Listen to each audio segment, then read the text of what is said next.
જળવાયુ પરિવર્તનની અસર ગુજરાત સહિત સમગ્ર દેશમાં જોવા મળી રહી છે, જેના કારણે સતત થઈ રહેલા કમોસમી માવઠાએ ખેડૂતોની ચિંતામાં વધારો કર્યો છે.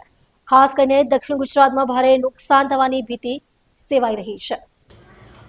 સૌથી વધુ અસર કેરીના પાક પર જોવા મળી રહી છે. ભારે પવનના કારણે આંબા પરથી મરવા ખરી પડતા ખેડૂતોને ભારે આર્થિક નુકસાન વેઠવાનો વારો આવ્યો છે. આ વર્ષે સારા પાકની આશા સેવી રહેલા ખેડૂતો માટે આ કુદરતી કોપ ભારે પીડાદાયક સાબિત થયો છે. હાલમાં ઘઉં અને ચણાની કાપણીની સિઝન ચાલી રહી છે, ત્યારે જ કમોસમી વરસાદે તૈયાર પાકને નુકસાન થવાની ભીતિ ઊભી કરી છે.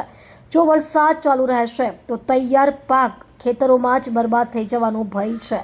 હવામાન વિભાગના જણાવ્યા અનુસાર હજુ પણ 1-2 દિવસ સુધી માવઠાની અસર રહેવાની શક્યતા છે, જે ખેડૂતો માટે ચિંતાનો વિષય બની રહ્યો છે. ખેડૂતોએ વહીવટીતંત્રને આ સંકટના સમયમાં યોગ્ય વળતર અને રાહત પૂરી પાડવાની માંગ કરી છે.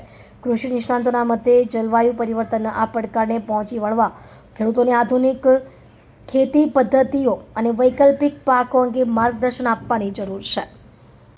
જળવાયુ પરિવર્તનને કારણે સતત ગુજરાત અને દેશમાં માવઠાઓ થઈ રહ્યા છે, અને આ માવઠાની સીધી અસર તમે જુઓ તો ખેતી અને ખેડૂત પર થઈ રહી છે. ને ખાસ કરીને દક્ષિણ ગુજરાતની વાત કરીએ તો જે રીતે ગઈકાલે જે માવઠાની અસર અને ભારે પવન, જે વાવાઝોડું આવ્યું એને કારણે જે મુખ્ય પાક બાગાયતી પાક કેરીના પાકને ખૂબ જ મોટી અસર થઈ છે.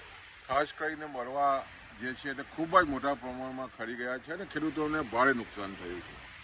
સાથે સાથે તમે જોવો તો ખાસ કરીને અત્યારે ઘઉં રવિ સિઝનની કાપણીની સિઝન ચાલી રહી છે.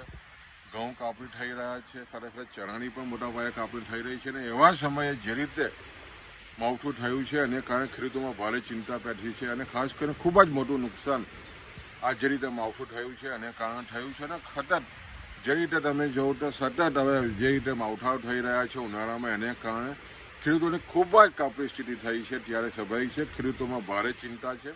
અને જ્યારે આવનારા હજુ 1-2 દિવસમાં પણ માવઠાની જ્યારે અસર થવાની છે, ત્યારે સ્વાભાવિક છે ખેડૂતોને પણ વિનંતી છે, ખાસ કરીને જે પાક ખેતરમાં ઊભો છે, ઘઉં છે, ચણા છે, એ તાત્કાલિક ધોરણે ઢાંકી દઈ અને તાત્કાલિક ધોરણે આનો બચાવ કરીએ એટલી જ વિનંતી છે.